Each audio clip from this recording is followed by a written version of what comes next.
মাশাল্লাহ মাশাল্লাহ, আমার বন্ধু সুজন ব্লকার, তোমার 10,000 ফলোয়ার্স কমপ্লিট হয়ে গেছেন। খুব খুশি ভাই, আমি খুব খুশি। বলা সুন্দর কাম করো আর সফলতা পাইয়া যাই ভাই। আমার দর্শক বিন্দুরা ভাই ওকে যেখান থেকে দেখলে আমি একটা পেজ লাগাই রাখবো, সুজন আসাম 12 স্টার ব্লগ। সারা পেজটারে ভিজিট করবাই। আমার বন্ধু অনেক সুন্দর ভিডিও বানায়, গান ভাইবাই, প্রতিবাদী ভিডিও হইবাই। পেজটা একবার সারা ঘুরিয়ে আইবা ইনশাল্লাহ। ঘুরিয়া আইলে আমার মনে কর না যেন করো খারাপ লাগবো, ভাল লাগবো।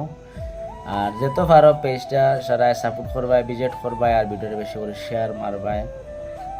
একটাও দাবি থাকলো আপনাদের কাছে আমার যত দর্শক বন্ধুরা আছে সবাই আমার বন্ধুটার পেজটা ভিজিট করবাই। আসাম 12 স্টার আমি লাগাইয়া রাখমু পেজের লোগো, সারা যাইবা ঘুরিয়ে আইবা গিয়ে আমার কথাখান রাখো। ভিডিও ভাল লাগে না তাই আমার কমেন্ট করিও। সারা একবার যাও, একটা একটা সারা ফলো করো আর ভিডিওটা বেশি করে শেয়ার মারো। অনেক খুশি পাই আমার বন্ধুর 10,000 ফলোয়ার্স কমপ্লিট হয়ে গেছে ভাই, অনেক খুশি, আমি প্রাউড ফিল।